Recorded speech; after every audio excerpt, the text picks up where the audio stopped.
There we are. Excellent. Ah, yes. On with the show. What's up, people? It is Zerilath. I have had quite the kick-ass couple of days. My gratitude to Greyhorn Pagan's podcast and to the Occult Rejects podcast. I recently had Occult Rejects on my show on TFR Live. I think I forgot to upload it. I think I made the video, but then I didn't upload it. But I gave the audio for him to work on over on Nick's side of things. And next week on Sunday, I'm going to have Raven Wolfgar on, and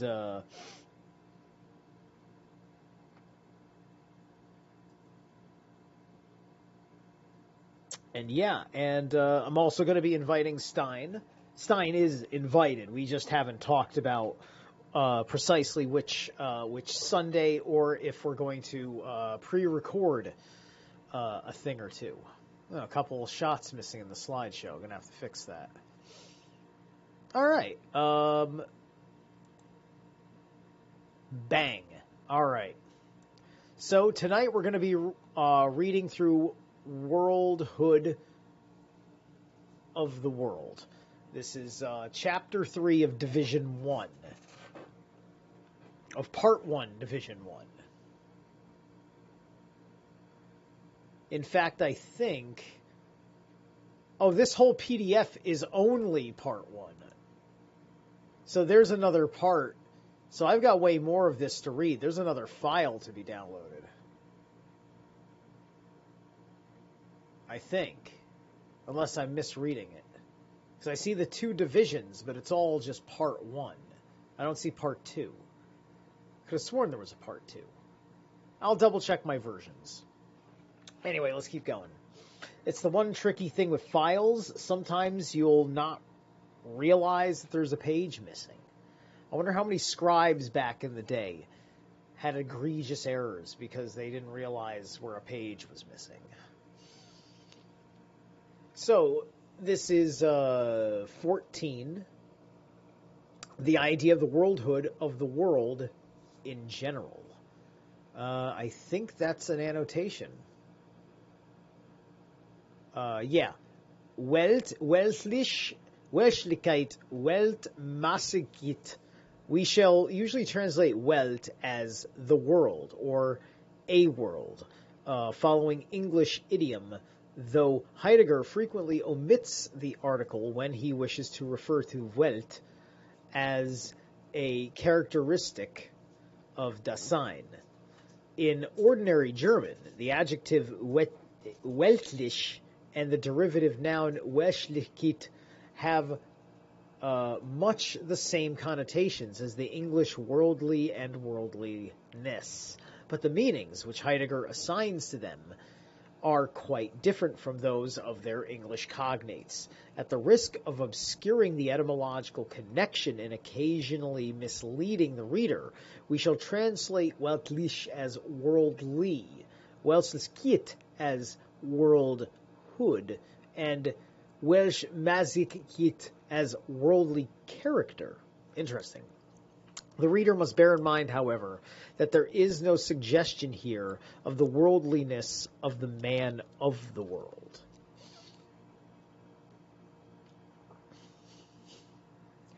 Being in the world shall first be made visible with regard to that item of its structure, which is the world itself. To accomplish this task seems easy and so trivial as to make one keep taking for granted that it may be dispensed with. What can be meant by describing the world as a phenomenon? It means to let us see what shows itself in entities within the world. Here the first step is to enumerate the things that are in the world. Houses, trees, people, mountains, stars. We can depict the way such entities look, and we can give an account of occurrences in them and with them. This, however, is obviously a pre-phenomenological business which cannot be at all relevant phenomenologically. Such a description is always confined to entities. It is ontical. But what we are seeking is being, and we have formally defined phenomenon in the phenomenological sense as that which shows itself as being and as structure of being. Thus, to give a phenomenological description of the world will mean to exhibit the being of those entities which are present at hand within the world, and to fix it in concepts which are categorial. Dude, when I tell people that when we think and interpret and contextualize our use of the word world in the general sense, it is from where ald in the Old Norse, which is man, time. This is talking about it literally on the archaic level that I always say it. I never say the word world unless it is in the context of talking about a perception of reality.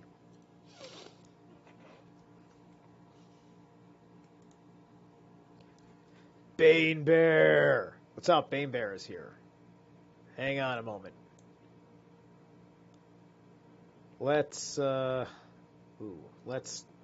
it, come on, get out of the way. There you are. Add as a moderator, as a managing moderator. All right, you're a mod. There we go. Getting all my trusteds on their moderation status. All right. So let's continue. Thus to give the phenomenological description to the world will mean to exhibit the being of those entities which are present at hand within the world.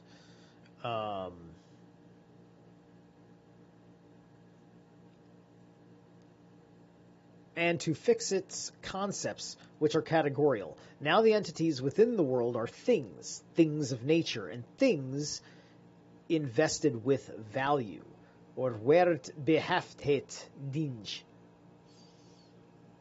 Their thinghood becomes a problem, and to the extent that the thinghood of things invested with value is based upon the thinghood of nature, our primary theme is the being of things of nature. Nature as such, that character of being which belongs to things of nature, substances, and upon which everything is founded, is substantiality. What is its ontological meaning? By asking this, we have given an unequivocal direction to our inquiry. So he's talking about how we're kind of taking, you can't talk about the world without talking about the people in the world. Otherwise, you kind of just don't have a reference point. And to do it in an ontological way, you kind of have to turn a person into a thing. You have to make it a different kind of noun, right? As you can see, you can see how philosophy is about taking words that have assumed meaning and dissecting them until they have a more proper meaning. And does that proper meaning have a conventional use? Let me just do an annotations check. No annotations. This page has nothing tricky to say. But is this a way of asking ontologically about the world? The problematic, which we have thus marked out, is one which is undoubtedly ontological.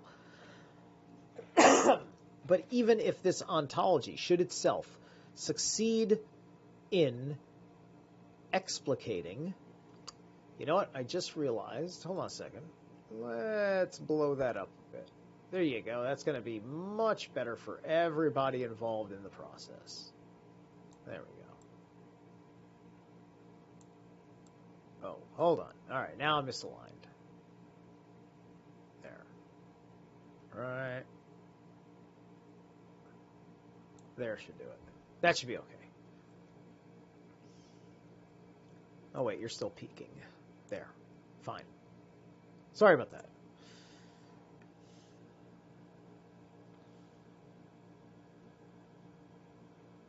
totally online.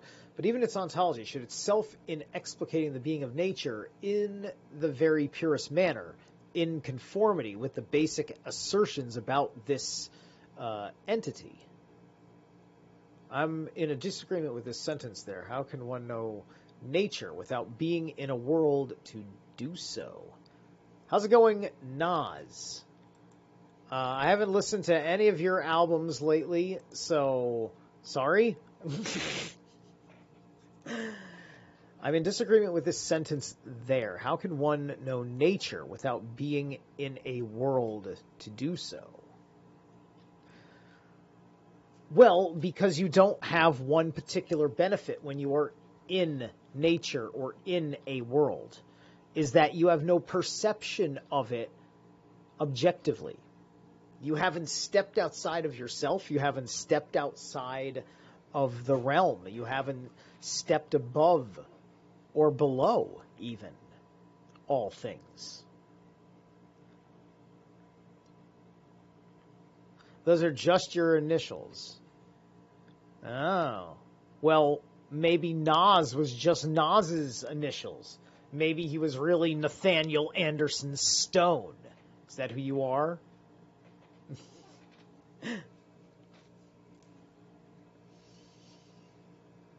Okay. So also what I just did right there is that I gave you an epistemology. I gave you an example of why I am an Ayn Randian objectivist. Because I am an Ayn Randian objectivist, I already think like this. This is why I'm having a pretty easy time understanding design, right? This kind of thing is psychological surgery for a lot of people out there. This kind of stuff, you know, because you're taking words that are very mundane, like world, and you're completely turning them on their head and inside out. And asking you, can you even use it the same way you used to before? And how does it affect you? And that's where you're having cognitive dissonance, is when you find the superior, higher truth, the pure frequency of truth behind a concept that is known by a word. And without that word, that concept falls apart because you can't conceive, you need it to hold the concept together. I'm very familiar because in my Vedic chart, I'm in the Mula Nakshatra with my moon. This quality gives me the head of emptiness.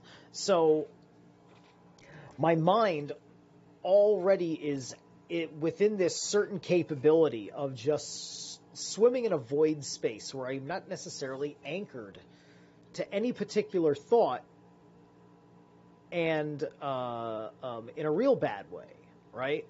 But you can use discipline to work with this energetic condition that your moon is in, and you just have to know the rest of your chart to find the organization, because even in the disharmony there is harmony, because it's all in the natural order of things, or at least the natural order of things for as long as we've had seasons.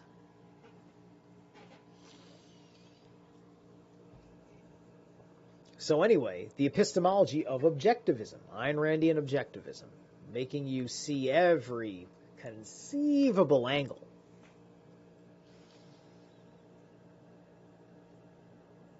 It wouldn't surprise me if Ayn Rand was quietly agnostic.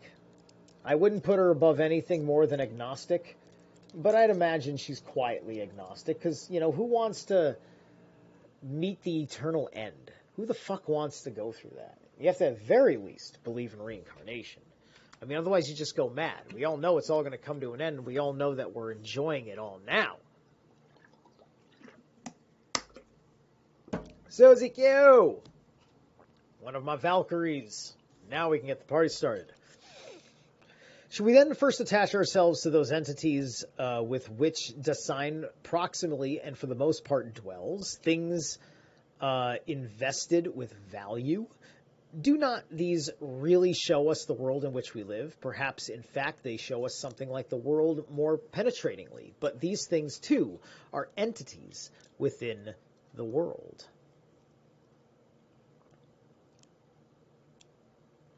Okay, you know what? I missed a few things in the above passage because of how much we've been breaking down each frickin' sentence. Okay. Beers conforming to search the entity, which is okay. Yeah. But even if the ontology should itself succeed in explicating the being of nature in the very purest manner, in conformity with the basic assertion about this entity, which the mathematical natural sciences provide, it will never reach the phenomenon that is the world. Nature is itself an entity which is encountered within the world, and which can be discovered in various ways and at various stages. And right there, Heidegger just backed up my thoughts on the matter. So me and Heidegger are in accord.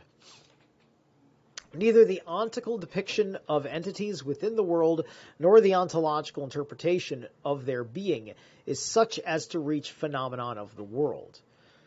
In both of these ways of access to objective being, the world has already been presupposed, and indeed in various ways.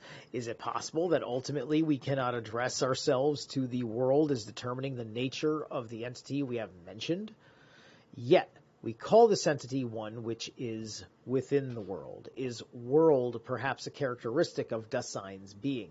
And in that case, does every Dasein proximally have its world? Does not world thus become something subjective? How then can there be a common world in which nevertheless we are? And if we raise the question of the world, what world do we have in view? Neither the common world nor the subjective world, but the worldhood of the world as such. By what avenue do we meet the phenomenon? Worldhood is an ontological concept and stands for the structure of one of the constitutive items of being in the world. But we know being in the world as a way in which Dasein's character is defined existentially. Thus, worldhood itself is an existential. If we inquire ontologically about the world, we by no means abandon the analytic of Dasein as a field for thematic study. Ontological world is not a way of characterizing those entities which Dasein essentially is not, right? You know, Dasein is it's kind of like, it is almost the same thing as the shadow, except it's not the shadow because the shadow is still visible. It's just the obvious dark spot where the light doesn't dwell.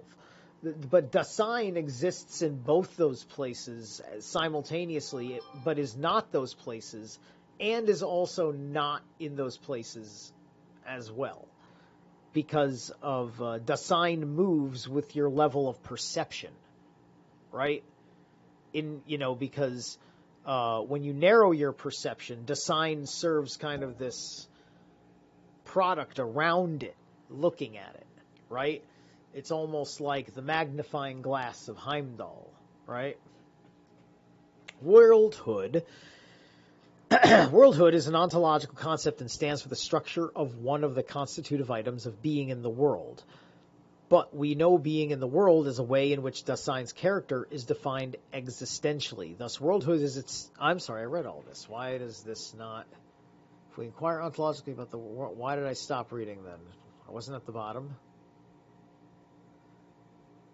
World is not a way of...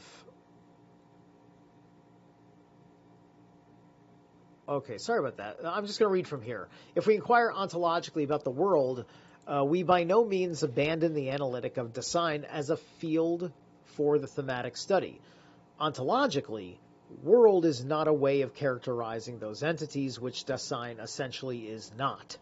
It is rather a characteristic of Dasein itself. This does not rule out the possibility that when we investigate the phenomenon of the world, we must do so by the avenue of entities within the world and the being which they possess. The task of describing the world phenomenologically is so far from obvious that even if we do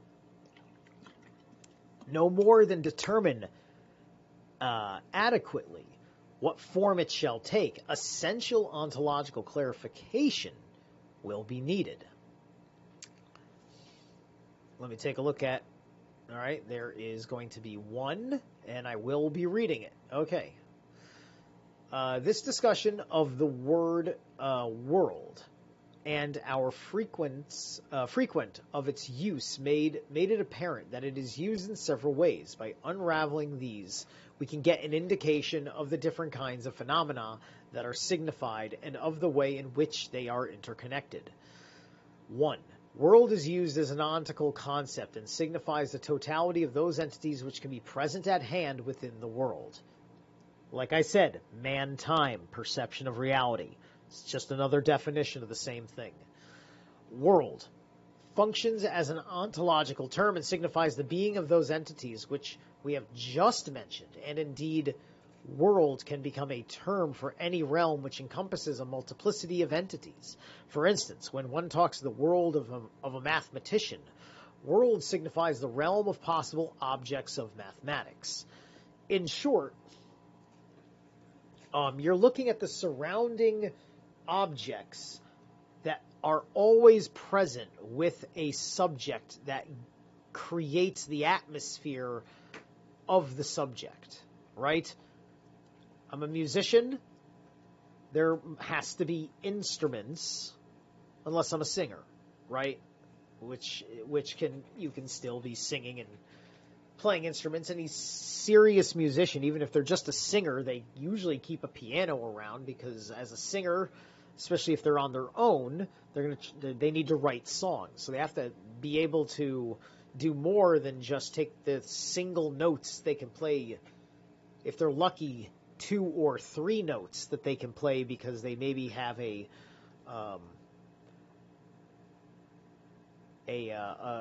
special way that their throat is configured. There's people that have strange larynxes. They can do really cool stuff with their voice. Look it up.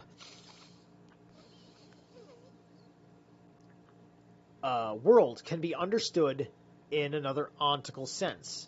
Not, however, as those entities which the sign essentially is not, and which can be encountered within the world, but rather as that wherein a factical Dasein as such can be said to live.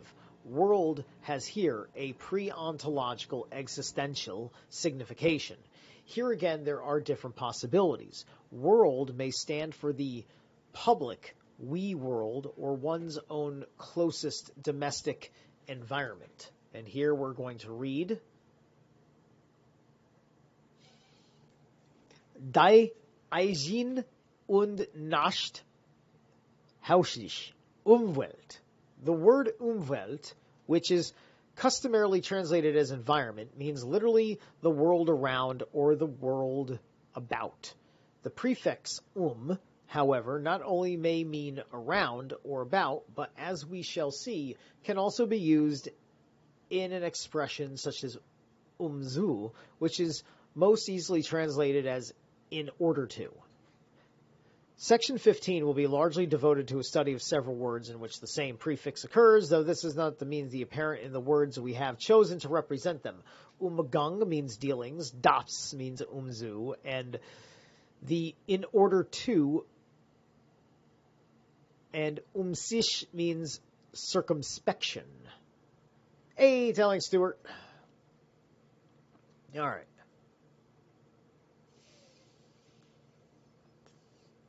All right, where are we at here? I read mathematicians, then I was over here, and I hit the word environment. There we are. Finally, 4.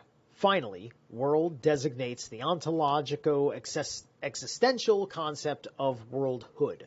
Worldhood itself may have as its modes whatever structural holes any special world may have at the time, but it embraces in itself the a priori character of worldhood in general. We shall reserve the expression world as a term for our third signification. If we should sometimes use it in the first of these senses, we shall mark this with single quotation marks. The derivative form worldly will then apply terminologically to the kind of being which belongs to Dasein, never to a kind which belongs to entities present at hand in the world. All right, so something that is worldly, the derivative form worldly will then apply terminologically to a kind of being which belongs to Dasein. Okay, so the world when we hear that something is worldly, we can now say that that something that is worldly is something that belongs to Dasein. That's interesting, okay? So there's another thing that brings some more focus into what Dasein is. And it still keeps this presence, right? You know, maybe Dasein is like, there's a present space in which you feel the goddess. Maybe it's even when you feel the god, depending on how we continue to understand things. Maybe it's not the god itself, but maybe it's like the space that is the access point for gods and archons. And archon doesn't necessarily mean evil. There are evil archons, but also archons. Some archons are good guys.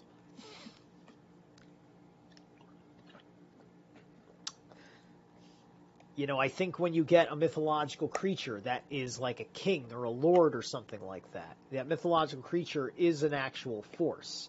Many Jotuns were the spirit of some sort of a king or something like that.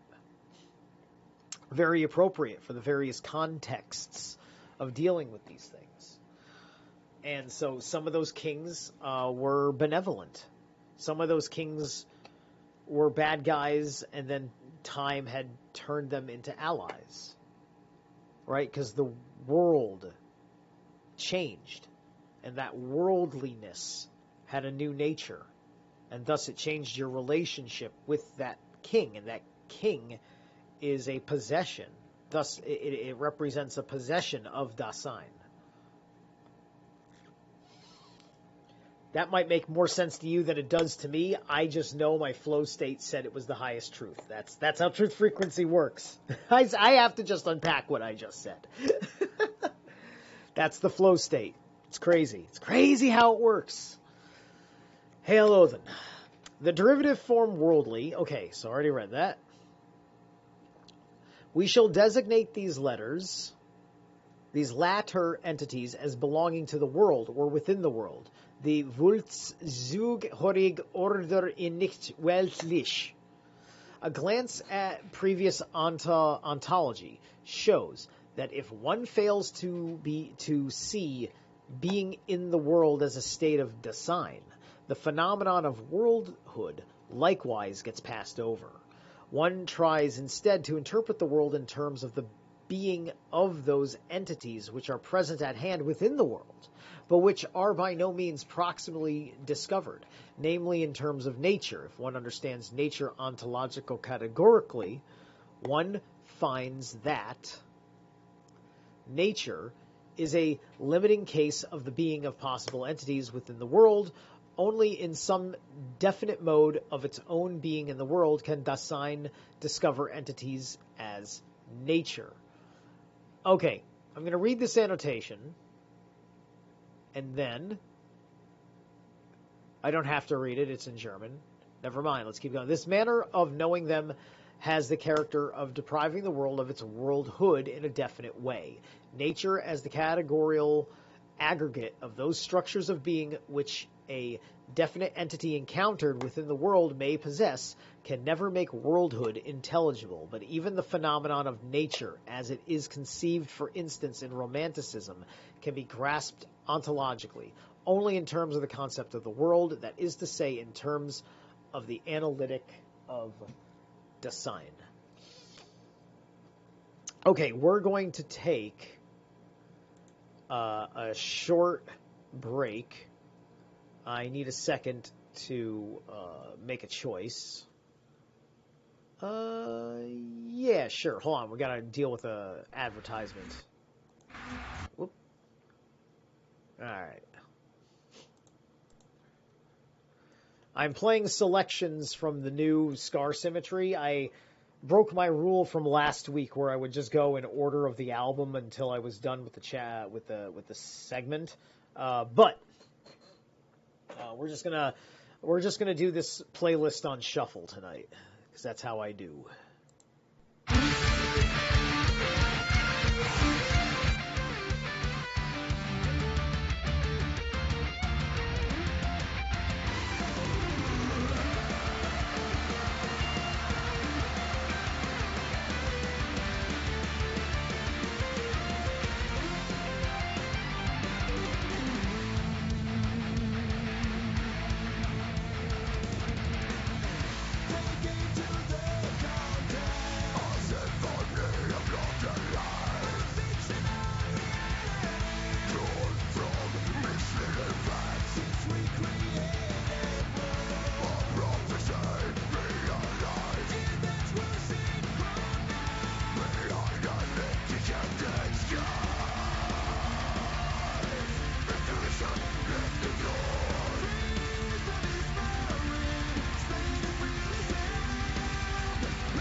There we are. We're back.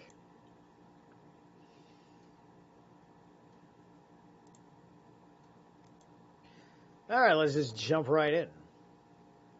When it comes to the problem of analyzing the world's worldhood ontologically, traditional ontology operates in a blind alley, if indeed it sees this problem at all. On the other hand, if we are to interpret the worldhood of Dasein and the possible ways in which Dasein is made worldly, or Verwirklichung, we must show why the kind of being with which Dasein knows the world is such that it passes over the phenomenon of worldhood, both ontically and ontologically. But at the same time, the very fact of this passing over suggests that we must take special precautions to get the right phenomenal point of departure, Ausgang, or access, Zugang, to phenomenon of worldhood, so that it will not get passed over. Our method has already been assigned Answeisung. The theme of our analytic is to being in the world, and accordingly the very world itself. Hang on. There we go.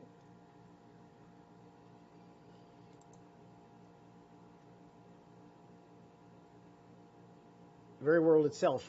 And these are to be considered within the horizon of average everydayness, the kind of being which is closest to Dasein.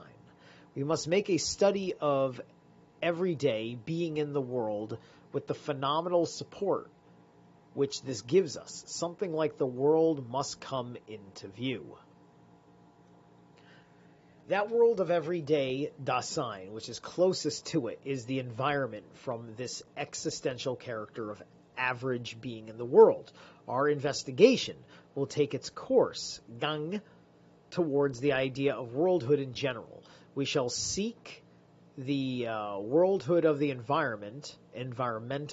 mentality, by going through an ontological interpretation of those entities within the environment which we encounter as closest to us. The expression environment, or Umwelt, contains in the environ, a suggestion of spatiality, yet the around, herum, which is constitutive, for the environment does not have a primarily spatial meaning. Instead, the spatial character which incontestably belongs to any environment can be clarified only in terms of the structure of worldhood. From this point of view, Dasein spatiality, of which we have given an indication in section 12, becomes phenomenally visible in ontology. However, an attempt has been made to start with spatiality and then to interpret the being of the world as res extensa. In Descartes, we find the most extreme tendency towards such an ontology of the world, with indeed a counter-orientation towards the res cogitans, which does not coincide with Dasein either ontically or ontologically. The analysis of worldhood, which we are here attempting, can be made clearer if we show how it differs from such an ontological tendency. Our analysis will be completed in 3 stages. A, the analysis of environmentality and worldhood in general. B, an illustrative contrast between our analysis of worldhood and Descartes' ontology of the world. C, the aroundness, or das Homfte, of the environment and the spatiality of Dasein. Let me see what we got here. A is considered in sections 15 through 18, and B in 19. Okay, that's all technical jargon. And I only have to read the second one. All right. Okay, so section A, analysis of environmentality and the worldhood in general. 15, the being of the entities encountered in the environment. Okay, the being of those entities which we encounter as closest to us can be exhibited phenomenologically if we take as our clue our everyday being in the world, which we also call our dealings. Okay. Whoops. Umgang, this word means literally a going around or going about. In a sense, not too far removed from what we have in mind when we say that someone is going about his business. Dealings is by no means an accurate translation, but is perhaps as convenient as any. Intercourse and trafficking are also possible translations. In other words, it's just doing. It's doings. It's purposeful doings. The doings that are specifically associated with the environment of the subject. A mathematician has calculators and abacuses and measuring scales and chalkboards and chalk and desks and all these different things, and he's running about and interacting with them, and it's taking in all these micro actions and bringing it into some sort of a whole. It's an ultra dissection of reality itself, and this is what Dasein is doing.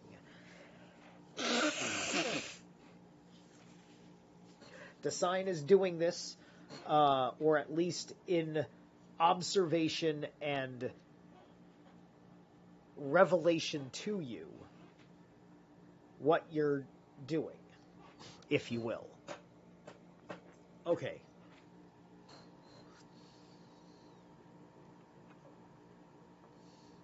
In the world and with entities within the world, such dealings have already dispersed themselves into manifold ways of concern. The kind of dealing which is closest to us is, as we have shown, not a bare perceptual cognition, but rather that kind of concern which manipulates things and puts them to use, and this has its own kind of knowledge. The phenomenological question applies in the first instance to the being of those entities which we encounter in such concern. To assure the kind of seeing which is here required, we must first make a remark about method. In the disclosure and explication of being, entities are in every case our preliminary and our accompanying theme. Das Vor und mit hem atisch. But our real theme is being, in the domain at the present analysis. In the entities we shall take as our preliminary theme are those which show themselves in our concern with the environment. Such entities are not thereby objects for knowing the world theoretically. They are simply what gets used, what gets produced, and so forth. As entities so encountered, they became the preliminary theme for the purview of a knowing which, as a phenomenological, looks primarily towards being, and which, in thus taking being as its theme, take these entities as its accompanying theme. This phenomenological interpretation is accordingly not a way of knowing those characteristics of entities which themselves are sein der Beschaffenheiten des Seienden. It is rather a determination of the structure of being which entities possess. But as an investigation of being, it brings to completion autonomously and explicitly that understanding of being which belongs already to Dasein and which comes alive in any of its dealings with entities. Those entities which serve phenomenologically as our preliminary theme, in this case, those which are used or which are to be found in the course of production, become accessible when we put ourselves into the position of concerning ourselves with them in some such way. Taken strictly, this talk about putting ourselves into such a position, or sich versetzen, is misleading for the kind of being which belongs to such concernful dealings is not one into which we need to put ourselves first. This is the way in which everyday Dasein always is. When I open the door, for instance, I use the latch. The achieving of phenomenological access to the entities which we encourage consists rather in thrusting aside our interpretive tendencies, which keep thrusting themselves upon us and running along with us, and which conceal not only the phenomenon of such concern, but even more thus those entities themselves as encountered of their own accord in our concern with them. These entangling errors become plain if in the course of our investigation we now ask which entities shall be taken as our preliminary theme and established as the pre-phenomenal basis for our study. One may answer things, but with this obvious answer, we have perhaps already missed the pre-phenomenal basis we are seeking, for in addressing these entities as things, we have tacitly anticipated their ontological character. When analysis starts with such entities and goes on to inquire about being, what it meets is thinghood and reality. Ontological explication discovers as it proceeds such characteristics of being as substantiality, materiality, extendedness, side-by-sideness, and so forth. But even pre-ontologically in such being as this, the entities which we encounter in concern are proximally hidden. When one designates things as the entities that are proximally given, one goes ontologically astray, even though ontically one has something else in mind. What one really has in mind remains undermined, but suppose one characterizes these things as things invested with value. What does value mean ontologically? How are we to categorize this investing and being invested? Disregarding the obscurity of this structure of investiture with value, have we thus met the phenomenal characteristic of being which belongs to what we encounter in our concernful dealings? The Greeks had an appropriate term for things. This term, that is to say, that which one has to do with in one's concernful dealings, this term, but ontologically the specifically pragmatic character of the term is just what the Greeks left in obscurity. They thought of these proximally as mere things. We shall call those entities which we encounter in concerns equipment. Interesting. Which this implies that a person can be an equipment, as in the purposes of understanding Dasein through worldliness. That seems to be what's being said here. Okay, das Zig. The word Zig has no precise English equivalent. While it may mean any implement, instrument, or tool, Heidegger uses it for the most part as a collective noun, which is analogous to our relatively specific gear, as in gear for fishing, or the more elaborate paraphernalia, or the still more general equipment which we shall employ throughout this translation. In this collective sense, Zig can sometimes be used in a way which is comparable to the use of stuff in such sentences as there is plenty of stuff lying around. Yeah, they are things, but these are all things that have relationship to the subject in the world, such as a man cave, right? My books, my altar, my musical equipment, my comfortable chairs, my entertainment and other media devices, music galore, and a few other things that make sense because of the amount of time I spend down here, like having a trash can and such, right?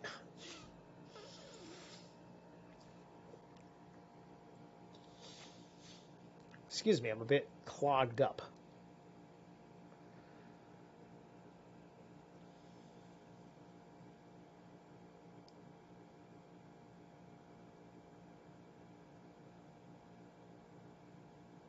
Okay, in this collective sense, Zig can sometimes be used in a way which is comparable to the use of stuff in such sentences as there is plenty of stuff lying around. In general, however, this pejorative connotation is lacking. For the most part, Heidegger uses the term as a collective noun, so that he can say that there is no such thing as an equipment, but he still uses it occasionally with an indefinite article to refer to some specific tool or instrument, some item of or bit of equipment. Right. But for the purposes of understanding Dasein, and and a person becoming an equipment. Let's just say the subject is Batman. Now Robin, Catwoman, or Batgirl, but also, yes, Catwoman, the stable of villains in the Batman universe. Gotham City, right? Gotham City is a world. It's a world in and of itself. You can have a bazillion effing, like, you don't have to go outside of Gotham to find a story like, just outside of Justice League. Like, Batman cares about two things, Gotham City and the world. That's it. That's all he cares about. He doesn't care about Rome. He doesn't care about anything. He cares about the world and Gotham City. Gotham City is a handful, right? Justice League is when shit is so serious that that the drug cartel that he almost got actually does have to wait, right? It really, really, really does have to wait, because otherwise there won't be a Gotham City, and he's failed. Because he's good enough to transcend Gotham City, right? Making them the spirit that goes between the higher world and the lower world. And Batman, I don't want to go down this rabbit hole right now, but there's one god that exists in South America who looks like Batman and is a Batman. And kind of does what Batman does. So Batman is based on American mythology. So many things that Americans think is a European-American thing. It's not. Dude, I think when the colonies were here in the early get-go, dude, I think we had a really good time with the Indians. And I think we betrayed the Indians because we didn't know. And we ended up getting manipulated into adversarial roles with them. You understand? That's just a thought. Because why? We have to rationalize. What the fuck was the point of the Boston Tea Party with costumes? I think that was more of a statement of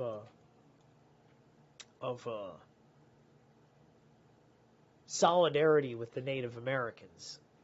That they were pissed off about how the British maybe were treating the Native Americans.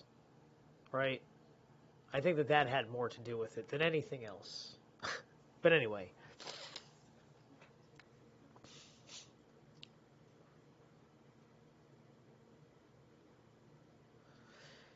Okay. In our dealings, we come across equipment for writing, sewing,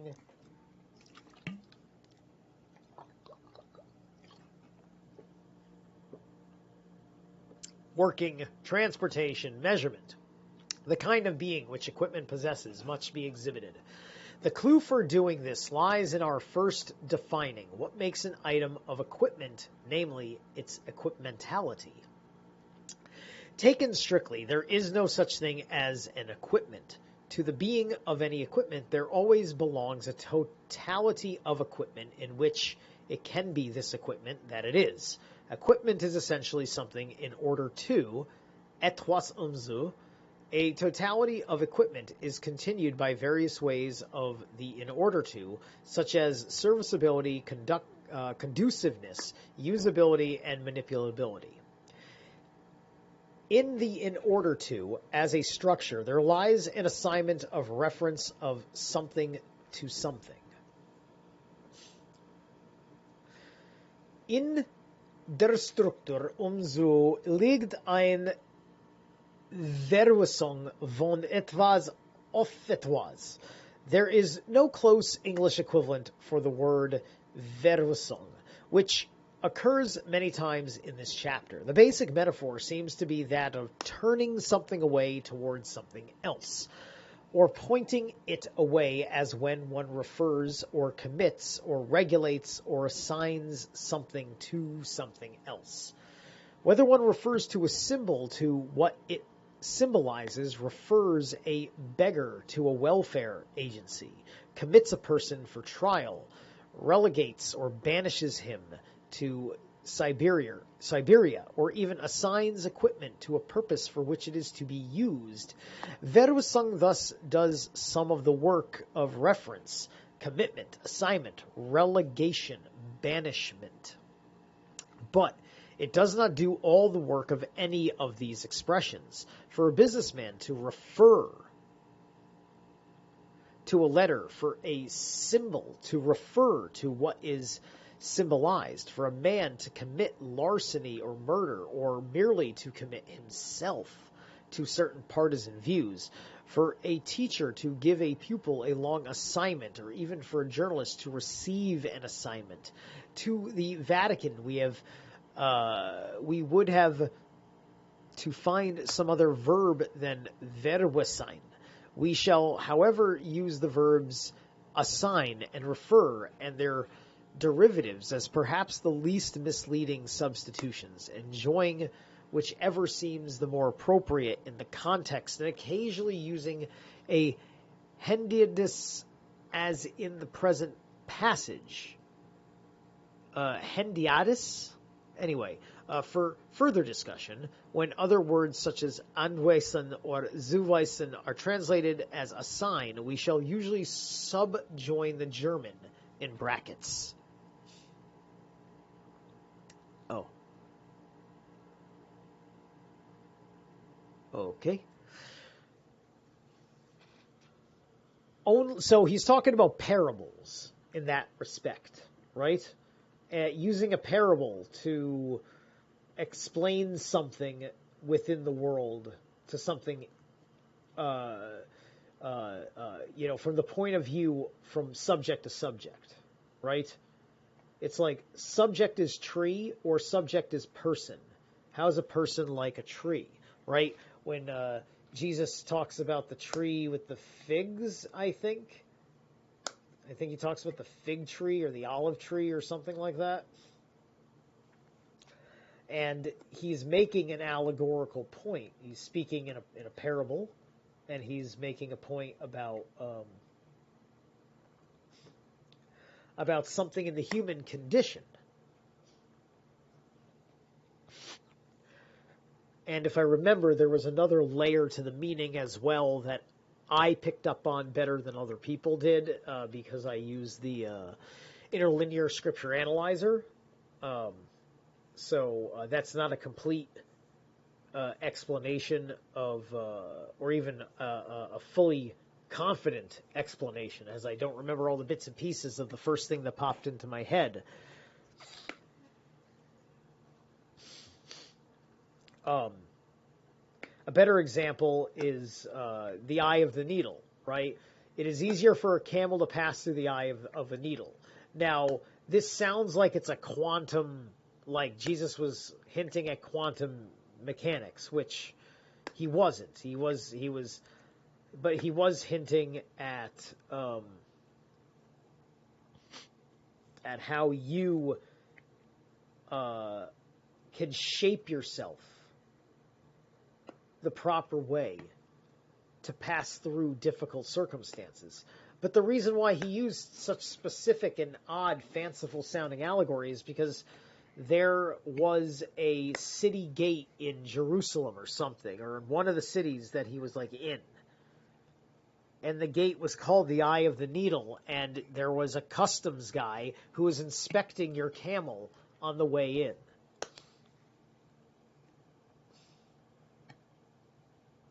And so, a rich guy trying to get in has an easier time getting through the gate because people want his business, right? Easier it is for a rich man to pass through the eye of a needle than for someone to go to the kingdom of heaven or something like that, right? Anyway, that was a better example. Excuse me.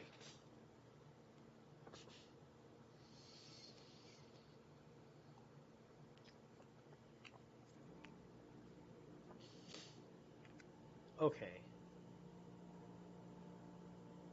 It's enough to equipment in order in terms of terms of us belonging to other equipment, inkstand, pen. Why did I not? So only in the analysis which are to follow can the phenomenon which this term assignment indicates be made visible in its ontological genesis. Provisionally, it is enough to take a look phenomenally at a manifold of such assignments. Equipment, in accordance with its equipmentality, always is in terms of aus, its belonging to other equipment, inkstand, pen, ink, paper, blotting pad, table, lamp, furniture, windows, doors, rooms. These things never show themselves proximally as they are for themselves, so as to add up to the sum of a realia or a relia, something like that. I think it's an allusion to reality.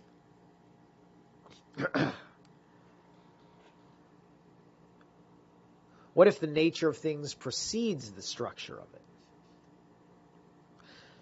That's, well, I agree with you. I think that the nature of something does precede the structure of it, and I think the structure manifests out of the nature, right? But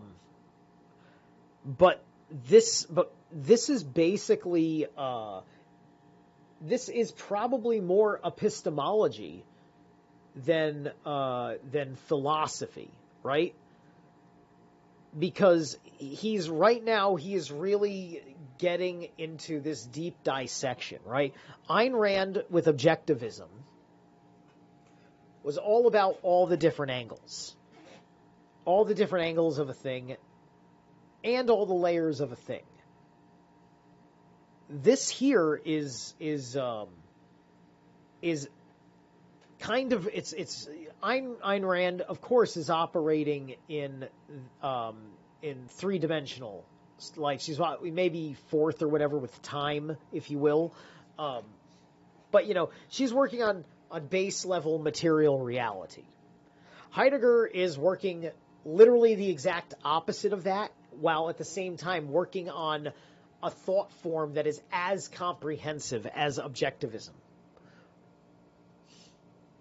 This seems to be the spiritual counterpart to objectivism. This is starting to add up as something that I can put on the scales of the material to spiritual in the way my mind works, and try to maintain a balance between the two. That's what I see.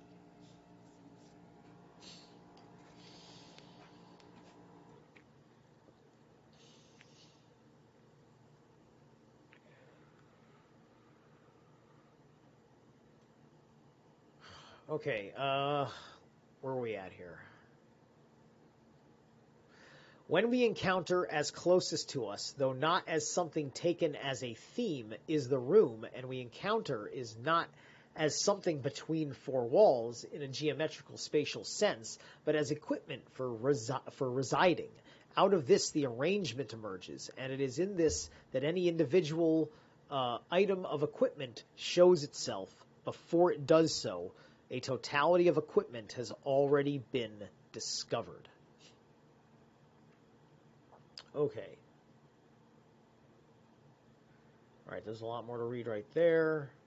Okay, we're going to take another break.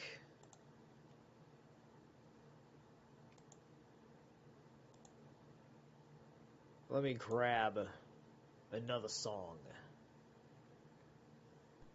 Hey, what's up, people? Hey, what's up, Bear? What's up? All right, there we go.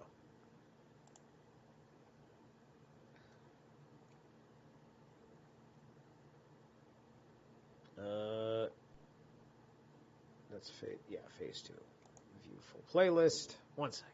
All right, here we go. Yeah, Hyperborean Plains. Coors Banquet.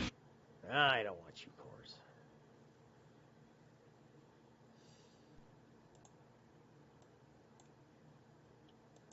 I think it's great how we went from chemicals in the swamps are turning the frogs gay to Coors Light is turning the men gay. Anyway.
right, there we go.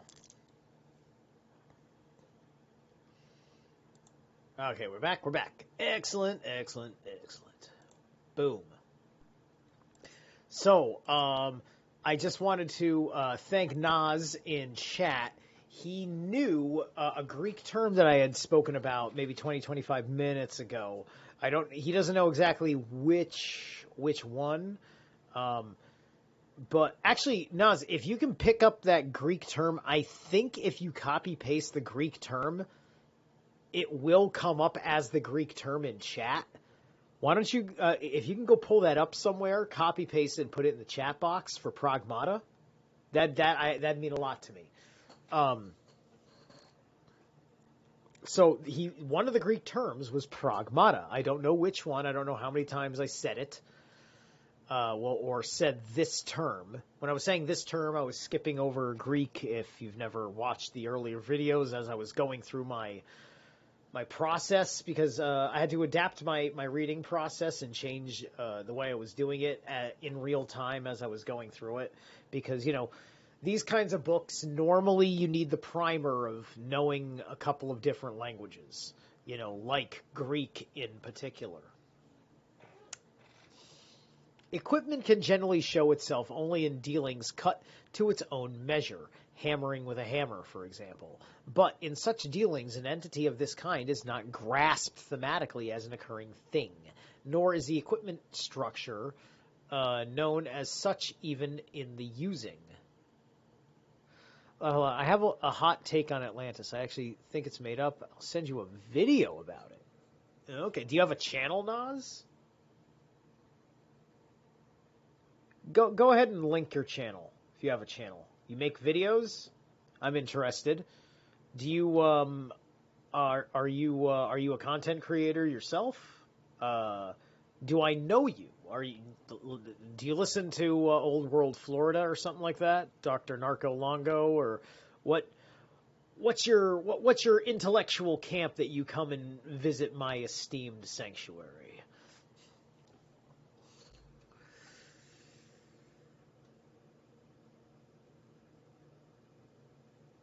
But in such dealings, an entity of this kind is not grasped thematically on occurring the thing, nor is the equipment structure known as even in the using. The hammering does not simply have knowledge about the hammer's character as equipment, but it has appropriated this equipment in a way which could not possibly be more suitable in dealings such as this, where someone is put to use. Our concern subordinates itself to the in order to, which is constitutive of the equipment we are employing at the time.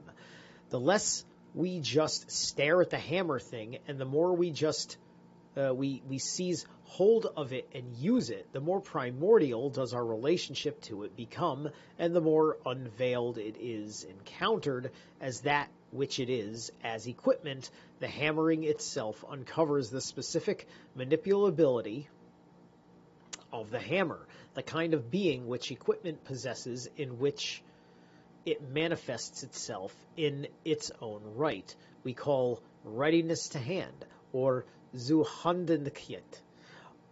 Only because equipment has this being in itself and does not merely occur is it manipulable in the broadest sense and at our disposal.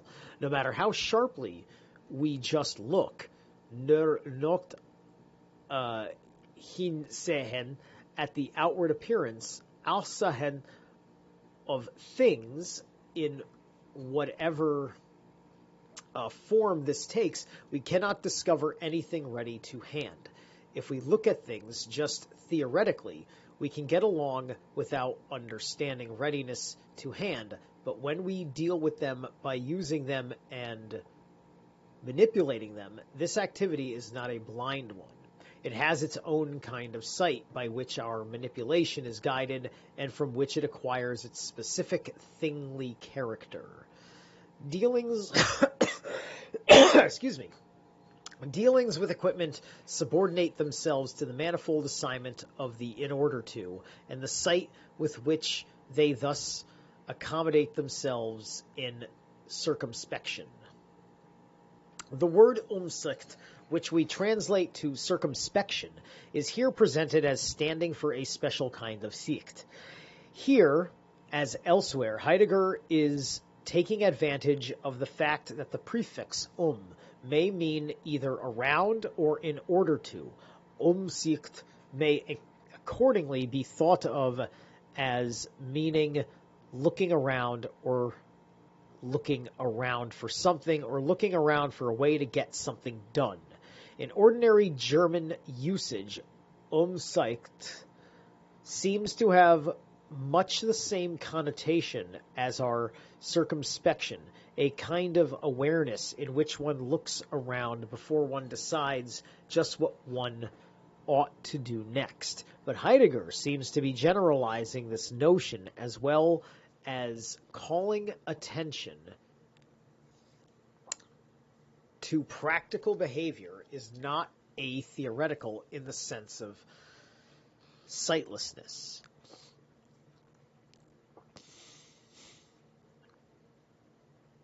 Oh, I'm sorry. That thing kept going from the last page. The extent of which circumspection in the narrower sense occurs in our everyday living. The distinction between sight, Sicht, and seeing, Sehen, will be developed further in sections 31 and 36.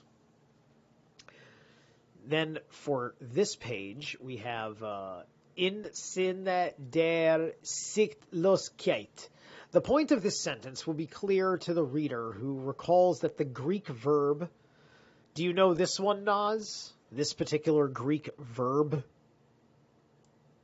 Right here? From which the words theoretical and atheoretical are derived, originally meant to see. Heidegger is pointing out that this is not what we have in mind in the traditional contrast between the theoretical and the practical.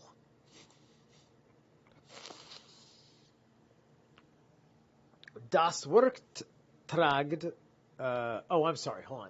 I don't read that yet. The work to be produced as the towards which of such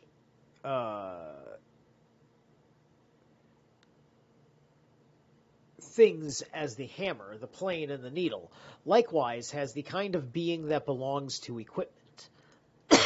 The shoe, which is to be produced, is for wearing footwear, Sugseg. Well, either way, go ahead and put the link in the chat. I trust you. I have a bunch of moderators that'll take it down if you're trolling me with porn or something, okay? And if they don't take it down, I will take it down. The clock is manufactured for telling the time. The work which we chiefly encounter is, in our concernful dealings, the work that is to be found when one is at work on something, das in Arbeit befindlich, has befindlich. When the tongue is dry, it's really hard to do that. It's between the air conditioner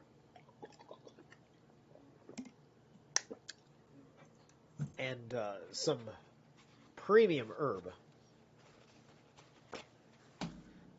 Plus reading.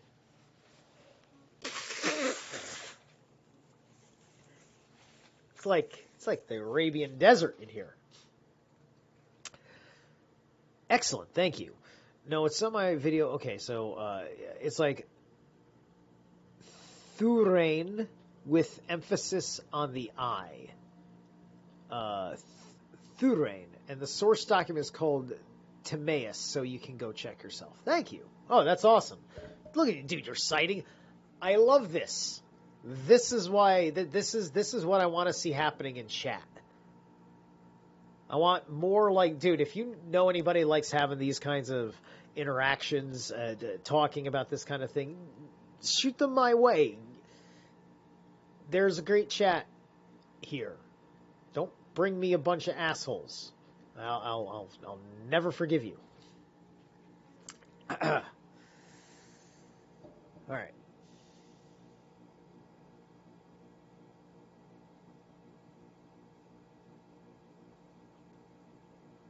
The clock is manufactured for telling the time. The work which we chiefly encounter in our concernful dealings, the work that is to be found when one is at work on something, das in Arabic befendlich, has a usability which belongs to its essentially. In this usability, it lets us encounter already the towards which, for which it is usable. A work that someone has ordered, das bestellt Werk, is only by reason of its use and the assignment context of entities which is discovered in using it. But the work to be produced is not merely usable for something. The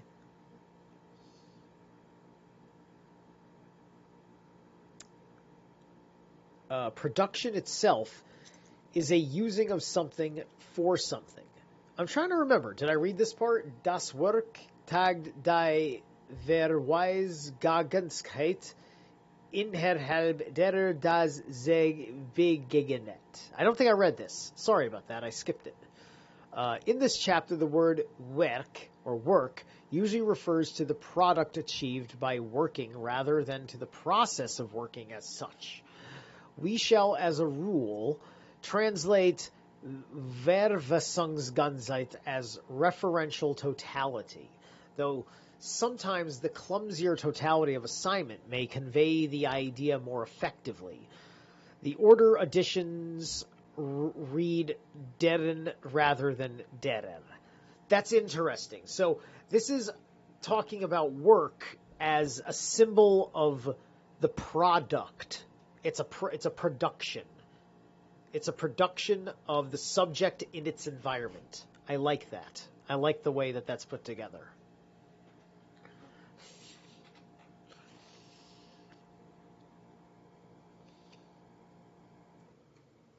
Okay. Oh, I'm sorry, Susie. Well, look, just put me on 2x. Just put me on 2x. Your brother liked my Northman video. Thank you. That I put my soul into that one. That was my big drop before my last channel was canceled. Thank you. Thank you so much.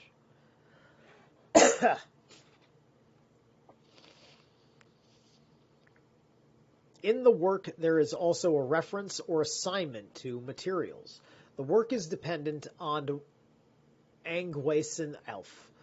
Leather, thread, needles, and the like. Leather, moreover, is produced from hides. These are taken from animals which someone else has raised. Animals also occur within the world without having been raised at all, and in a way, these entities still produce themselves even when they have been raised. So in the environment, certain entities become accessible, which are always ready to hand, but which in themselves do not need to be produced.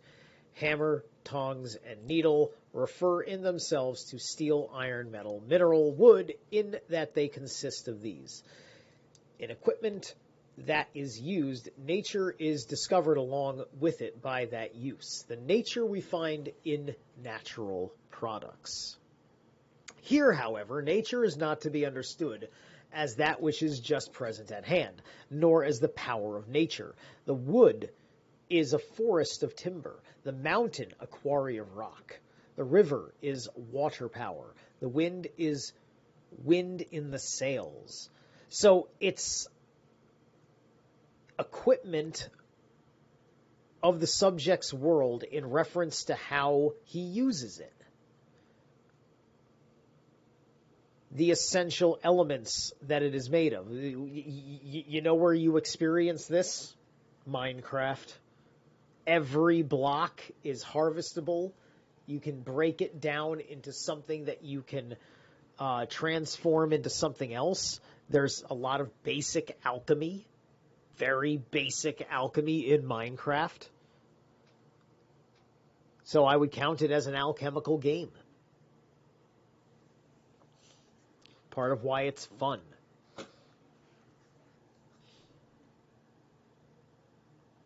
It's not accurate alchemy, but it's a great first-hand learning tool in the hands of a proper alchemist, teaching their son and their daughter how to do things in that kind of space, and say, you see this? All right, when you're done playing games, come outside with me in the garden. I want to show you something. Then after your kid's done playing Minecraft, all right, remember how you had to dig up all that stuff in the game because your character was starving? Well, that's exactly what would happen to us if something terrible happens to the money. We can't rely on money because money is not just about us. And you explain this to your child. And then you go and then you teach your child how to grow something in a garden. After they just did it in Minecraft for fun and understood the principle on that level. And then while you're talking to them, you're giving them a shamanic lesson about how the world works as you're relating how the simulation and this world are two different things, but one helps you with the other. Just don't get lost in its pretty lights. And your kid will probably be okay, because I played a lot of video games. And lots of Arrested Development, but I'm still okay. It's okay. My astrology chart told me I was going to be a late bloomer. I'm all right. I'm just in my late bloom. Oy. Hope I got plenty of... I just want to make sure I look 40 for the rest of my life. I'll be good. Right?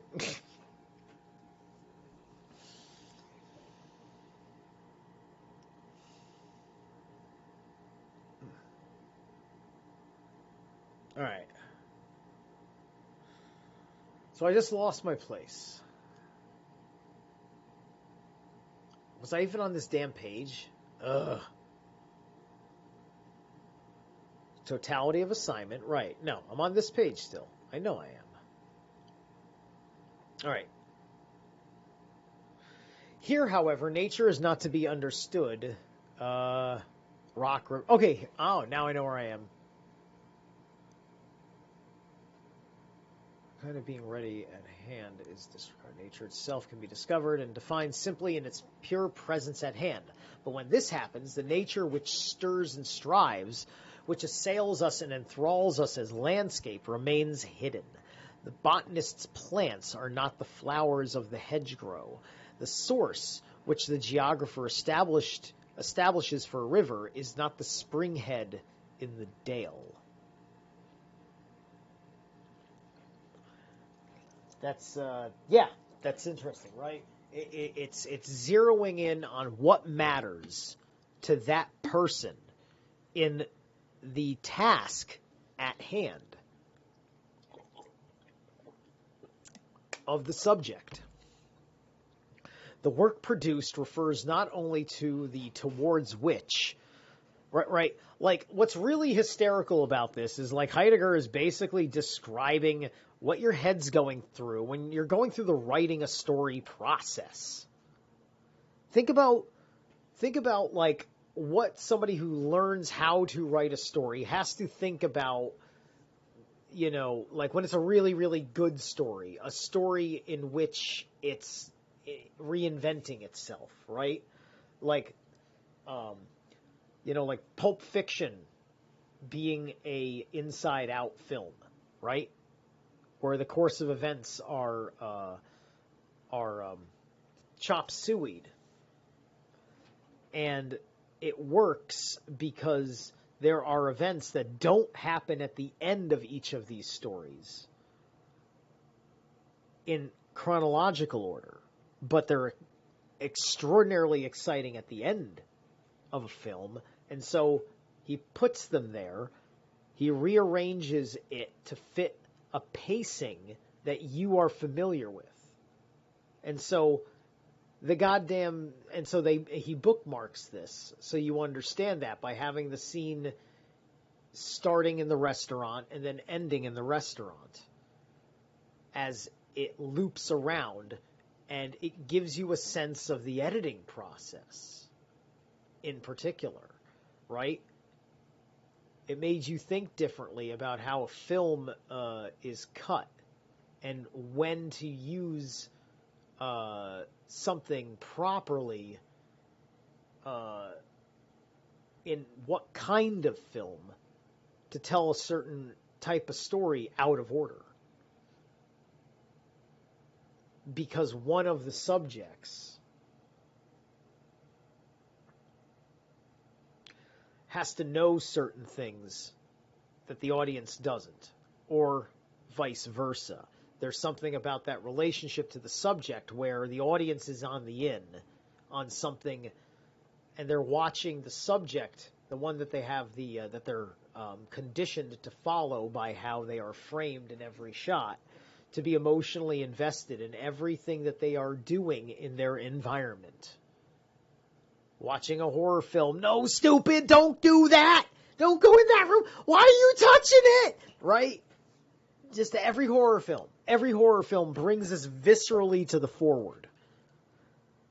You know, it's like revealing Dasein through trauma. Whoo! Fun stuff. Good chills up the spine. Nightmare on Elm Street. Oh. Anywho.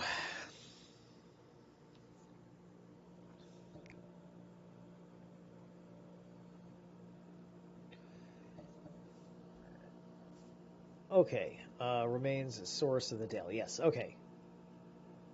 The work produced refers not only to the towards which of its usability and the whereof of which it consists, but under simple craft conditions, it also has an assignment to the person who is to use it or wear it. The work is cut to his figure. He is there along with it as the work emerges.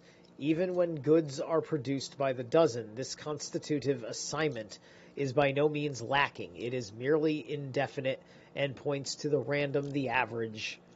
Thus, along with the work, we encounter not only entities ready to hand, but also entities with Dasein's kind of being. Right? So now he's talking about that relationship, which the things that are Dasein and the things that Dasein stands apart from. Entities for which, in their concern, the product becomes ready to hand. And together with these, we encounter the world in which wearers and users live, which is at the same time ours. Any work with which one concerns oneself is ready to hand, not only in the domestic world of the workshop, but also the public world. Along with the public world, the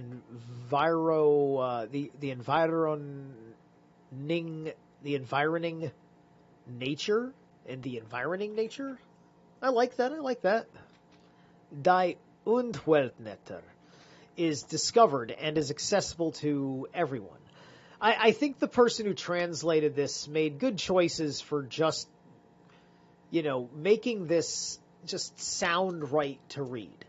And to give us all these cool new terms just out of the process of translating not just a book written in German, but a book that is dissecting aspects of the German language to make a point at the same time, meaning you have to get etymological. You have to get super particular in the different semantics of words that we take for granted when we're just running around, doing stuff in the modern mundane baseline society, to the point where it's just like you feel like nobody is intelligent around you at all anywhere.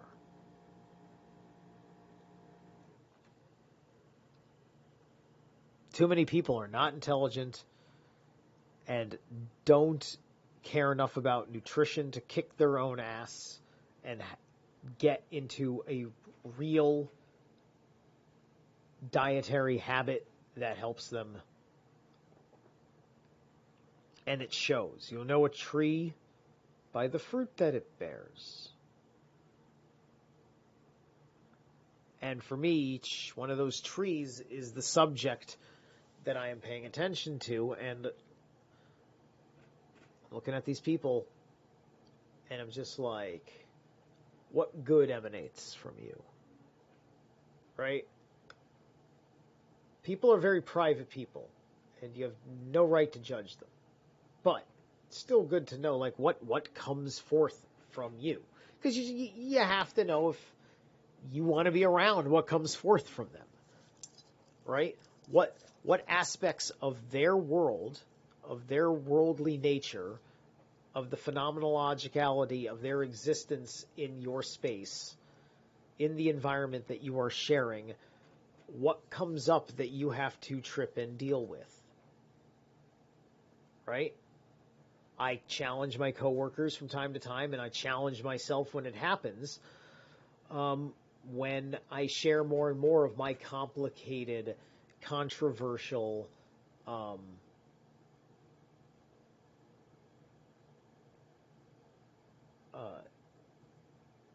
threatened worldviews come up, right? You have to make sure that you are really being careful about what you put forward about something that you want to be open about, right? Because you can go through a complicated process about explaining anything within the controversies of the gender conversation and the race conversation.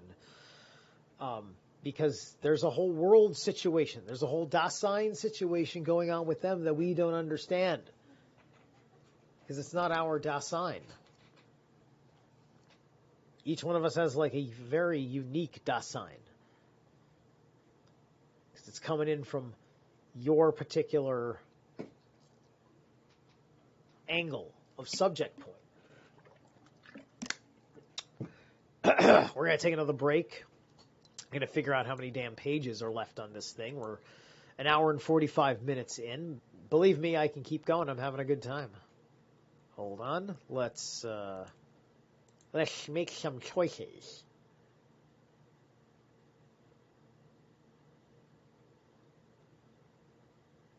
All right. I forget how I felt about this one. Let's just do...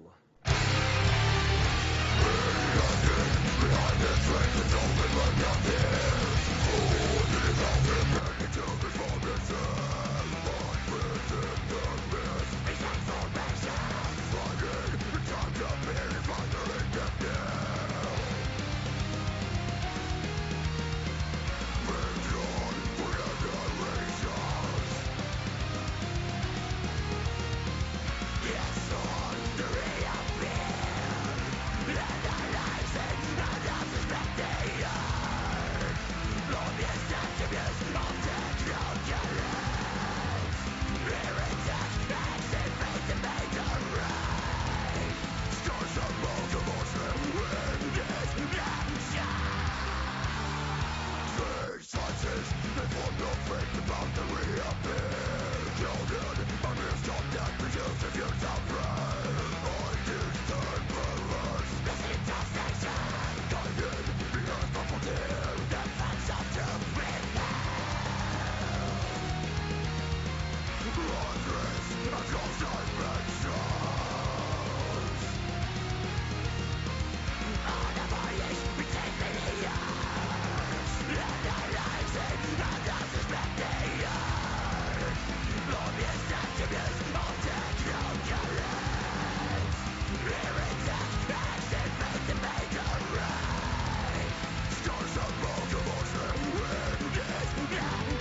All right, welcome back. Welcome back.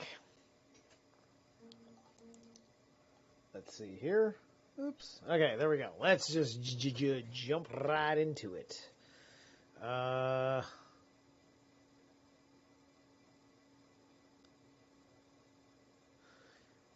Let's see. I think I was right here, right? In the work there, or no, natural products. No, I was right here, right? Yeah.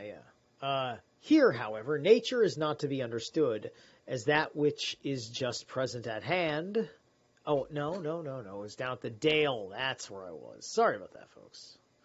The work produced refers not only to the towards which of its usability and the whereof of which it consists under simple craft conditions, it also has an assignment to the person who is to use it or wear it.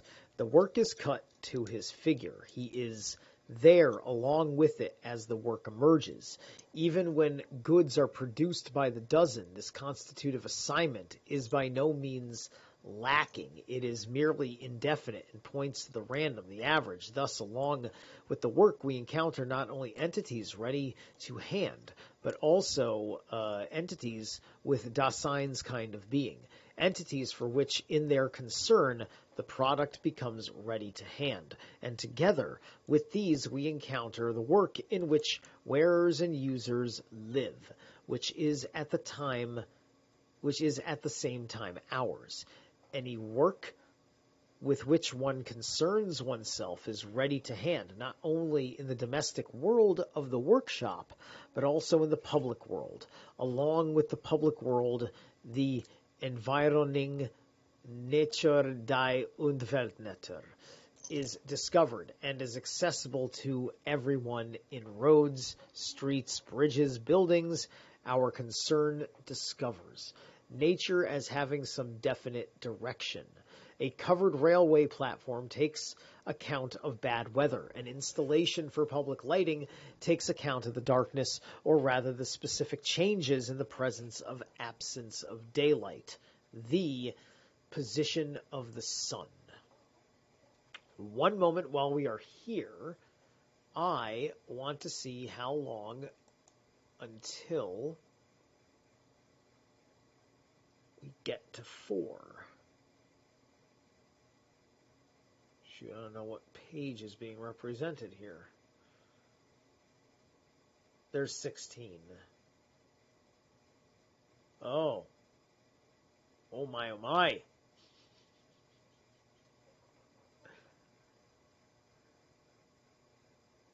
All right. We may have to break this one up a little bit. This one's pretty big. But let me see how long 16 is. Hold on. There's 17s on page 77, 73. 4, 5, 6, 7. It's 4 pages.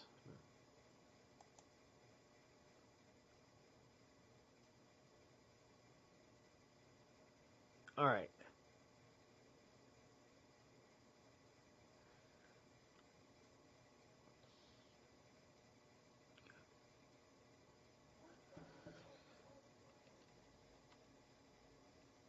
All right.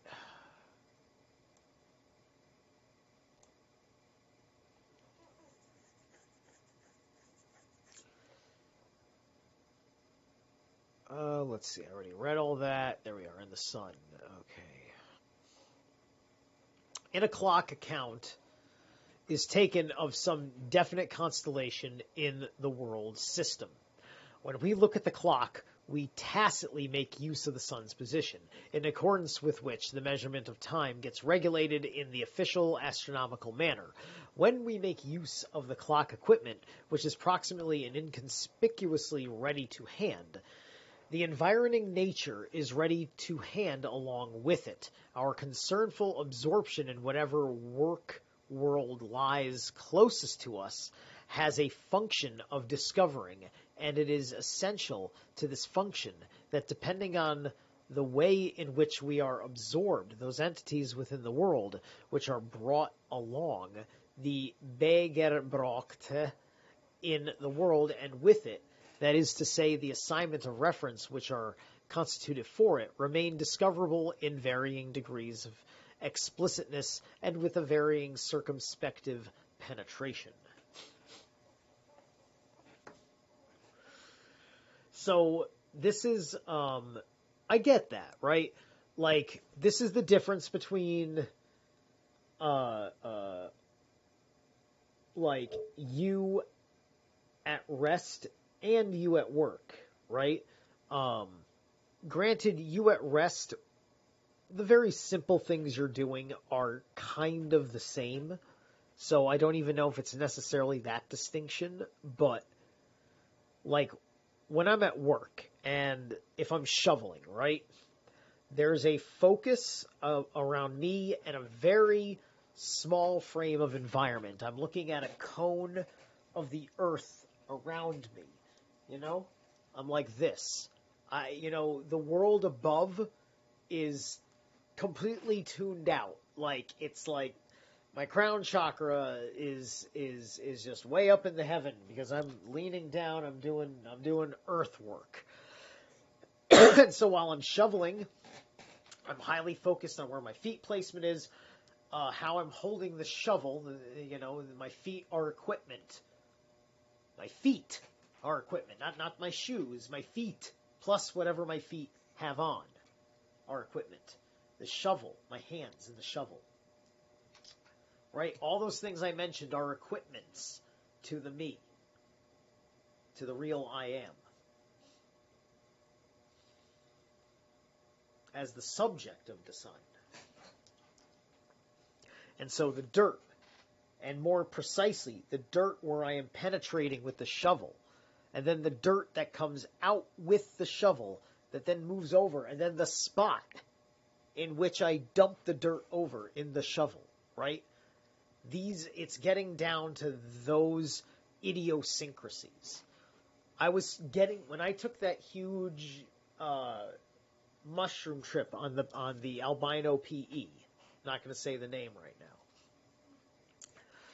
now. I went into a neuroticis, a little bit of a neurotic period where I got into these idiosyncrasies, where I just kept moving in the same way. It was like the only way that my body wanted to move was to do this, and then once I was in that state and didn't want to be in that state anymore, go to this. Am I sitting on the edge of the bed? Am I laying down on my back? Am I walking over to the cabinet? Am I avoiding my eyes from the mirror because I don't want to look at myself while I'm tripping right now? That kind of thing, right? I'm doing that on a loop because there's something else digging around in my mind that is happening, because of where the mushroom was bringing my attention within my own deep unconscious. And it was opening up all sorts of channels for things that I needed to know were there. And have precisely the amount of interaction that I wanted to have with them.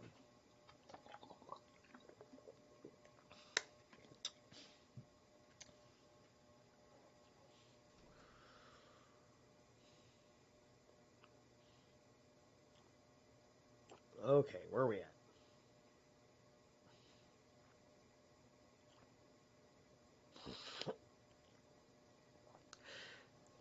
The kind of being which belongs to these entities is readiness to hand. But this characteristic is not to be understood as merely a way of taking them as if we were taking such aspects into the entities which we proximally encounter, or as if some world stuff which is proximally present at hand in itself.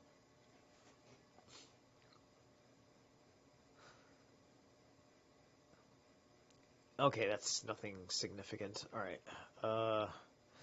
We're given subjective coloring. In this way, such an interpretation would overlook the fact that in this case, these entities would have to be understood and discovered beforehand as something purely present at hand and must have priority and take the lead in the sequence of those dealings in the world.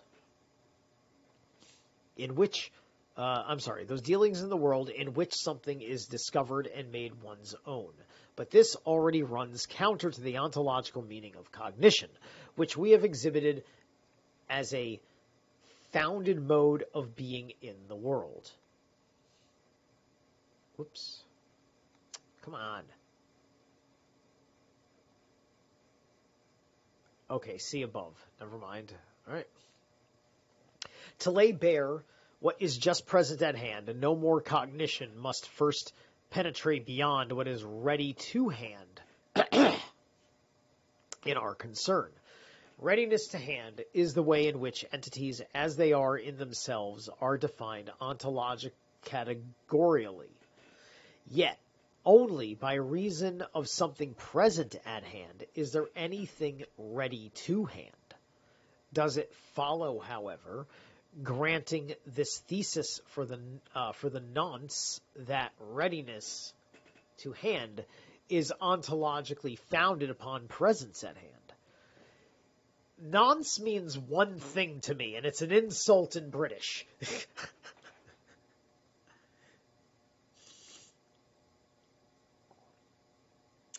Ugh. Come on. But even if, as our ontological interpretation proceeds further, readiness to hand should prove itself to be the kind of being characteristic of those entities which are proximally discovered within the world, and even if its proximordiality as compared with pure presence at hand can be demonstrated, have all these explications been of the slightest help towards understanding the phenomenon of the world ontologically? In interpreting these entities within the world, however, we have always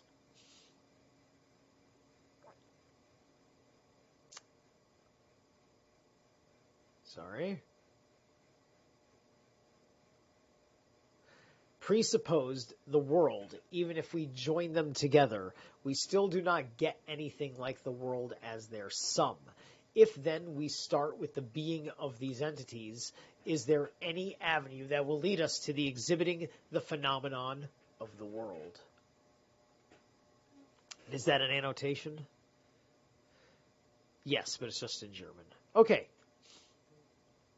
So, I think, how long have I been streaming? I've been streaming for just over 2 hours. I think that's going to be pretty good for tonight.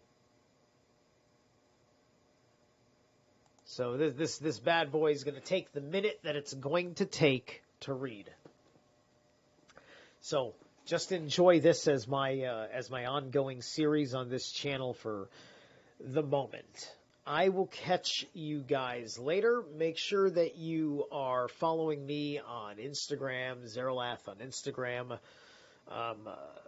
Zerilath369 on X, Twitter, Zerilath Divinations on Facebook. If you want to get a tarot and rune reading from me, Zerilath@yahoo.com. New email, Zerilath@yahoo.com. Freedomsips.com, I think technically still works. I'm not sure, but I don't have any access to it. It's a little lame. So Zerilath@yahoo.com if you'd like to contact me privately for a reading or business in general. Thank you guys so much. I will catch you on social media.